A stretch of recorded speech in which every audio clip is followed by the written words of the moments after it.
Ito ang bahay na Nanay Delia. Katulad ni Kuya Rodel, ganito rin ang kanilang buhay. Nagtitiis sila sa barong-barong dahil wala silang kakayanan na magkaroon ng maayos na tirahan. Pangarap ni Nanay Delia na kahit maliit lang daw na bahay kubo ay magkaroon sila upang hindi na nahihirapan ang kanyang pamilya.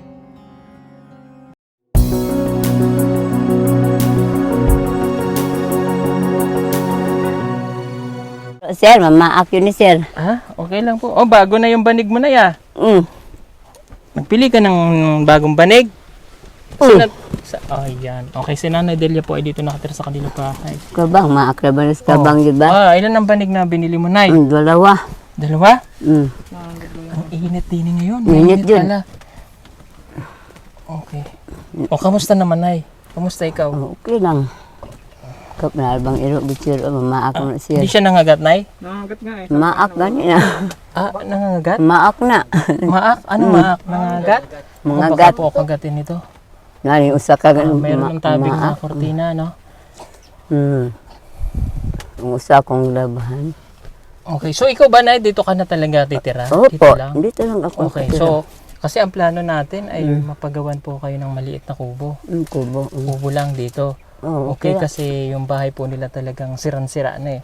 Hindi man nila maipagawa talaga to dahil wala namang kabuhayan din si Nanay. May nakita kong isang anak mo dito na lalaki, Nay. Anong pangalan nun? Si Roque. Oo, anong apelyido? Anong hanap buhay niya? Ano, magbunot ng wanang lubi. Lube. So wala pa, din. nagkukopra. Wala pa itong asawa? Wala. Okay. Siya po ba ay nakapag-aral? Kung gutom na sa anang grade 1 sir ay. Wala lagi tayo kwarta lagi kuan ba ano. Grade 1. Pag-aral po. Kay Ma'am Etsing. Okay. Bakit hindi nyo napag-aral po yung mga anak nyo? Wala lagi sir bang hanap buhay niya. Walang hanap buhay. Maagang namatay ang ama, gano'n na lang ang ginawa nila. Walang pera ipag-aaral, gano'n sir. Mga anak nyo po, kaya hindi nyo na napag-aral dahil wala kayong kakayanan na mapag-aral sila. Ano po? Okay. Ang trabaho ba ng asawa nyo dati? Ano po? Pamarot lang lubi. Gano'n din ang ginawa niya. Okay. So, nung mga panahon na buhay pa po yung asawa nyo, kayo ay tumitira lang kung saan? O mayroon kayo dating inuupahan? Mayroong bahay doon sa New Danau pa. Ano po nangyari doon sa bahay nyo dati? Nasusunog. Tapos?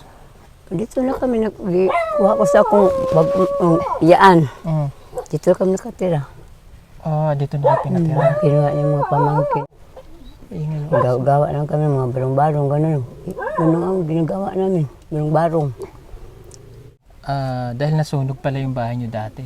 Opo. So, kasi sila, yung nanay, ito yung nanay ni Kuya Rodel, nung una, dito sila ka nakatira, no? Kasi ginawa nila di pa ito, bago pa itong ginawa, nagtatayo lang sila ng dahon ba, mga barong-barong. Gano'n. Para lang po sila ay may matiran. So ngayon kasi yung plano namin at nasabi ko na rito, para kahit paano, kahit kubo lang na mas maayos po compare dito kasi bawal din sila kasi magpagawa ng mayerong bahay kasi nga po nasa tower tayo ng kuryente. So ang option po ay papagawan sila ng kubo kahit pawid lang din yung bubong.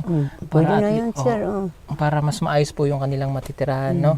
Kasi may nagpadala ng tulong, no? Ang gagawin po namin ay kami po muna yung maghahawak ng pera na tulong para sa inyo para masisigurado po namin na ito ay maipapagawa natin ng bahay. Opo. Okay, yung nagpadala kasi sa inyo ng tulong ay galing po ito sa kay Ma'am Bermuda, no? Nagpadala po sila ng 10,000. So kasi napanood ito nung nakaraan, kasama po yung anak niyo na si Evelyn. So dahil nga yung bahay po nila dito ay hindi maayos na tirahan. Kaya sa bawat po sponsor na magpapadala sa amin at kung may magdo-donate po ulit, ikikip po namin yung pera. So ano po ba yung gagawin namin sa pera pag naitago namin? So paunti-unti, bibili po tayo ng mga kailangan nyo like kukulamber, hanggang sa mabuo po natin yung bahay na para po sa inyo na kahit kubo lang ito na mas maayos. So ngayon meron na po tayong 10,000 na nalikom at kung may madadagdagan pa po ipaparating po namin sa inyo At kung makaipon po kami ng 50,000, okay na yun, no? Na maitatayo na po natin yung maayos na kubo para po sa kanila.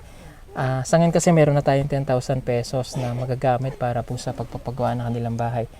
So antayin lang natin mga kababayan at pagpasensyahan nyo na dahil hindi natin sila pwedeng gawa ng mas maayos na bahay. Yung kubo lang talaga na masasabi nating bahay at hindi po yung katulad nito na talagang sira at saka trapa lang to. If ever man na magkaroon ng bagyo, mapabasa pa rin kayo. Ano po? Opo, sir. Totoo yun.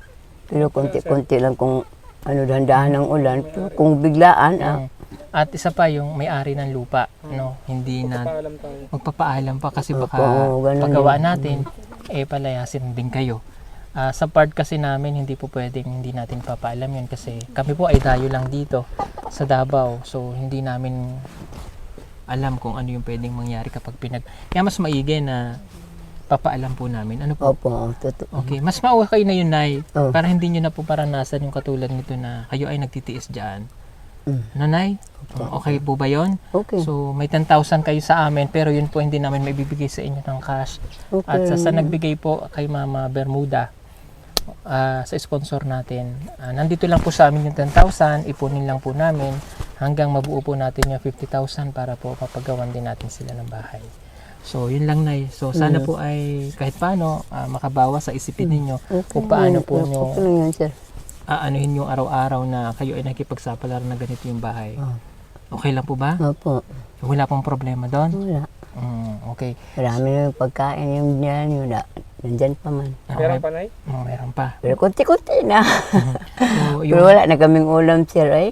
Mm, Ubos na. Kasi malaki sa binigyan pa ganun. Isa pa na kong anak ba. Wala po itong kabuhay-buhay sa banan niya. so, ibig sa- Maawa man ako ba. so may anak din po kayo na mahirap din, na katulad. Opo. Okay. So ito again ay sa amin, may nag-message na sa amin. Ito po ay tungkol dun sa kapatid niyo na nasa Salete.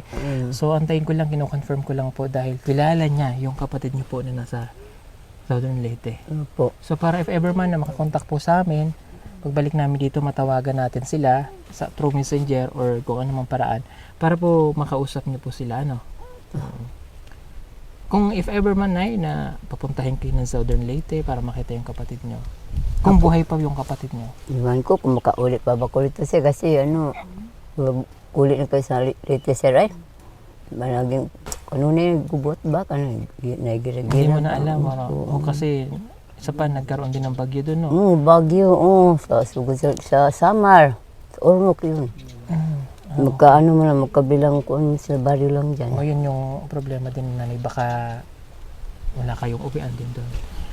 Sige po, at ipapaalam din naman namin sa inyo yun. Ano? Ano mo ka gustong magkabahay? Kanang simple lang, good, sir. Ano, ganun. Ay, wala kong pinanapag mga gwapo-gwapo. At least nga, may kapoy, bitang mga apo na ko, sir. Ano, hindi maulanan, ganun lang. Mas simple lang, good nga bahay. Barong-barong ba yun? Ganun lang. At least nga, di na maulanan bitaw, sir. Ganun lang. Wala ako magkuhan pa nga dako nga bala, sir. Di mo tumatagaan ko ang panahon, sir, kasi bawa ka sa panahon ba, anak. Basta lang nari, kapoy, bitaw na mo, sir. Yun lang, gusto ko. Importante pa. Sa ngayon, no, yun po yung pinaka-importante po para sa kanila. Basta wala po tayong magiging problema talaga sa may-ari ng lupa. Itatayo natin yung kubo. Sige, sir. Saan po ang bahay ng may-ari na ito?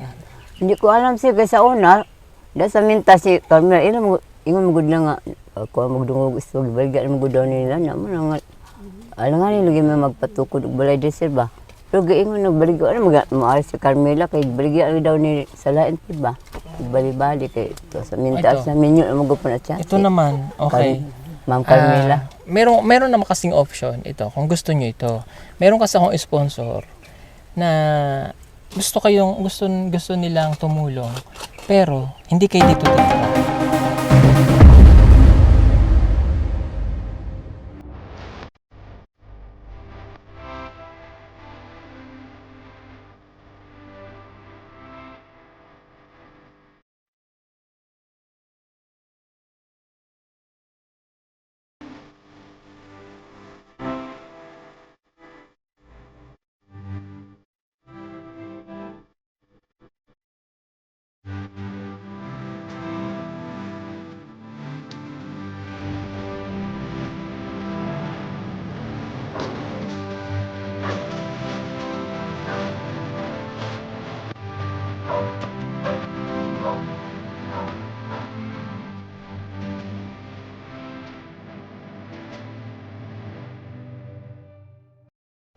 Hindi mo po yun.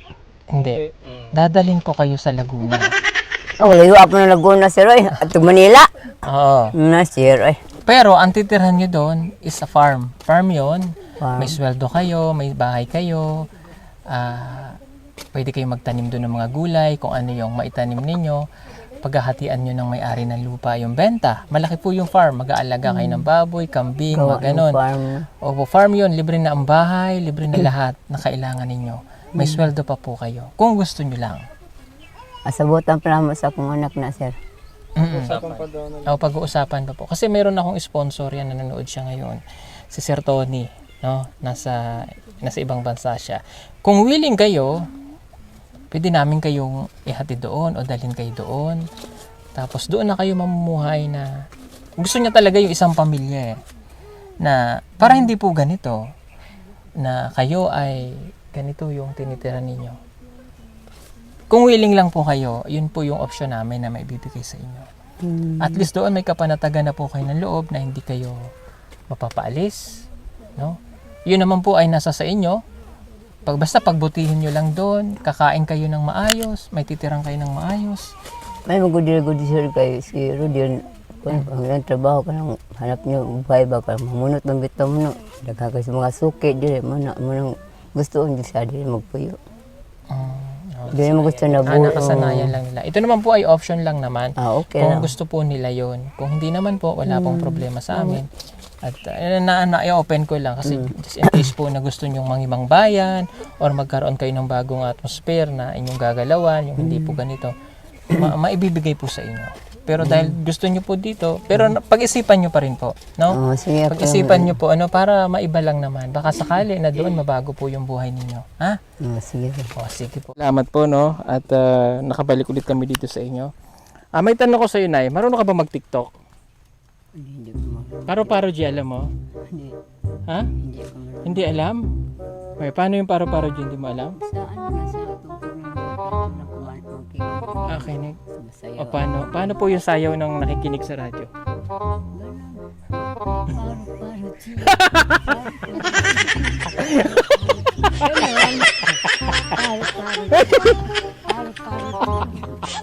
Ganun pala yun.